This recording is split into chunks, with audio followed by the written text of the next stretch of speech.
porque Davi não quis sair. Aí Deus levantou um profeta que por parábolas, né, que por provérbios, ele conseguiu dar um entendimento ao rei Davi, e ele entendeu que ele estava pecando contra Deus.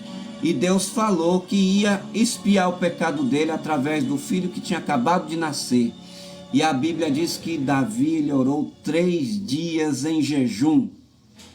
3 dias em jejum Davi ficou para Deus não matar a criança, mas a criança adoeceu e morreu.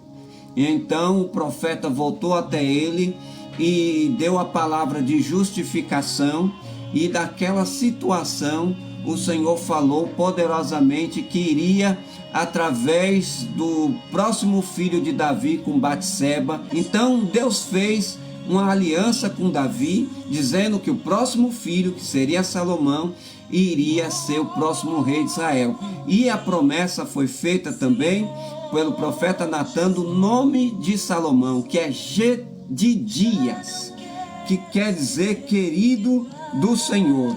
Então, esse nome é um nome profético para o reinado de Salomão. E depois Davi, devido às profecias, o batizou como Salomão, que quer dizer lugar do Senhor, por causa da promessa que Deus fez, que ele iria edificar o templo. Então, por essas profecias, Salomão cresceu na corte, sendo até odiado pelos seus irmãos, desprezado pelos seus irmãos. Deus tem uma obra especial na tua vida, como teve uma obra especial na vida de Salomão. Então, Salomão foi bem ensinado, foi bem instruído por Davi. Davi amava Salomão, né? Porque era filho da promessa. E Davi, na sua velhice, foi ensinando, instruindo, foi dando essa condição para que Salomão se tornasse um grande rei. Quando se tornou adolescente, ele tinha seus concorrentes, né? Ele tinha os seus irmãos que seriam o sucessor do rei, né? Absalão era o primogênito, depois Aminon, e depois Adonias, e depois vinha Salomão. Absalão, ele se rebelou contra o seu pai, foi excluído dessa lista. Aminon pecou contra sua irmã, foi excluído dessa lista, né? E depois o Adonias, ele cometeu um pecado, né? Porque ele se apropriou da mulher da acompanhante do rei, sem a permissão do rei, também foi excluído. Então lhe restou quem? Salomão. E Salomão assumiu o lugar do seu pai. Eu vou ler um trecho aqui de uma oração, que é a oração que nós temos que fazer, que Salomão fez, né? Que está no livro de 1 Reis, capítulo 3, versículo 7, né?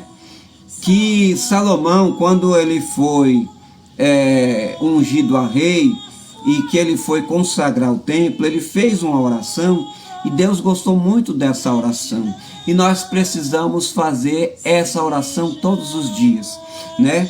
Que diz aqui no versículo 7 do capítulo 3 de 1 Reis: Agora, pois, ó Senhor meu Deus, tu fizeste reinar teu servo em lugar de Davi, que foi um grande rei, meu pai, e eu sou ainda menino pequeno, ou seja, ele era adolescente, ele tinha na faixa aí dos seus 16 para 18 anos, então ele se sentia incapaz de assumir o reinado. Então ele disse assim: seu servo, no lugar de seu servo, meu pai, eu sou ainda menino pequeno e não sei como sair e como entrar.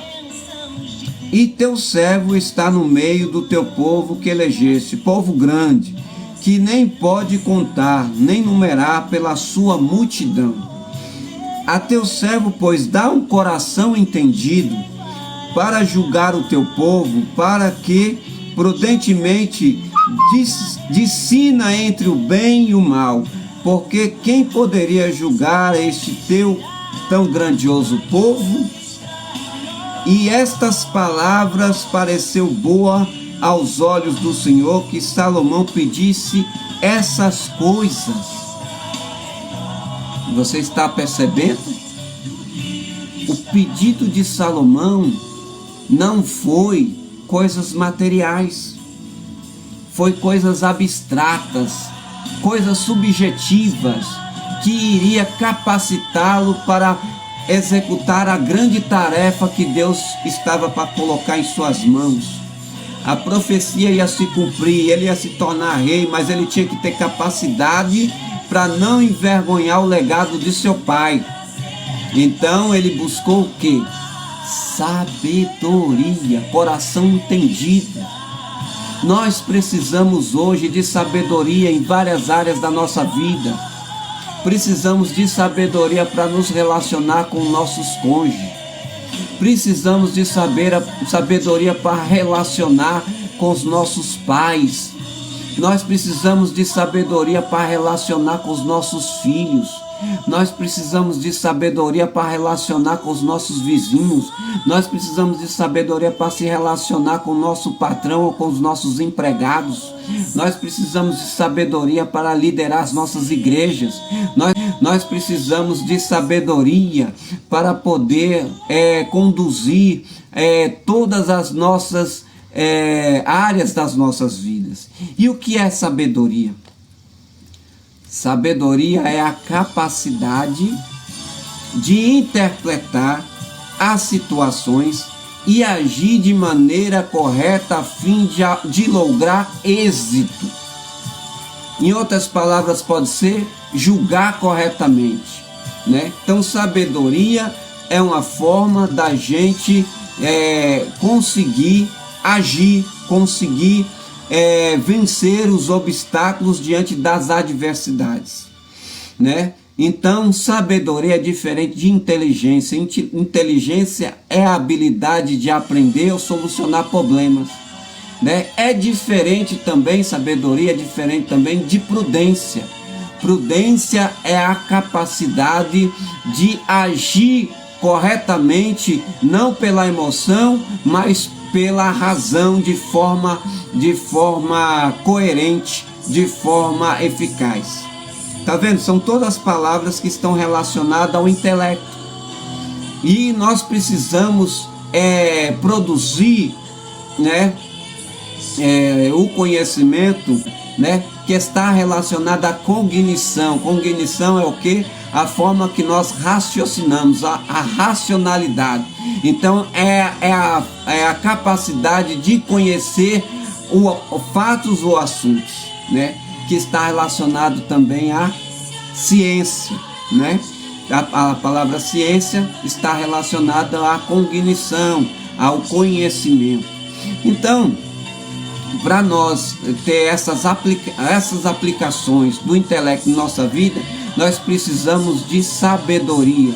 E a Bíblia diz que o temor ao Senhor é o princípio da sabedoria. Tá vendo? O livro de Salomão tem essa primazia, esse princípio. Ele tem um princípio de produzir o temor do Senhor e a sabedoria. Quando nós temos o temor do Senhor através do conhecimento da palavra de Deus, nós adquirimos sabedoria. Então, Salomão, ele adquiriu o que foi bom para os olhos do Senhor, essa oração. E ele diz aqui, ó: e disse-lhe Deus, portanto pedisse essas coisas, não pedisse para ti riquezas, nem pedisse a vida dos teus inimigos, mas pedisse para ti entendimento para ouvir coisas de juízo. Eis que fiz segundo as tuas palavras, e eis que te dei um coração tão sábio e entendido que antes de ti teu igual não houve, e depois de ti teu igual não se levantará. Olha que coisa tremenda. Essa sabedoria veio de Jesus. E depois, quando Jesus tornou homem, ele leu os provérbios, ele leu cantares, e ele se apropriou dessa sabedoria também e se tornou mais sábio do que Salomão, porque ele era a própria sabedoria, né? Então, nós vemos agora no capítulo 4 o resultado dessa sabedoria. Deus a Salomão sabedoria e muitíssimo entendimento, e largueza de coração como a areia que está na praia do mar.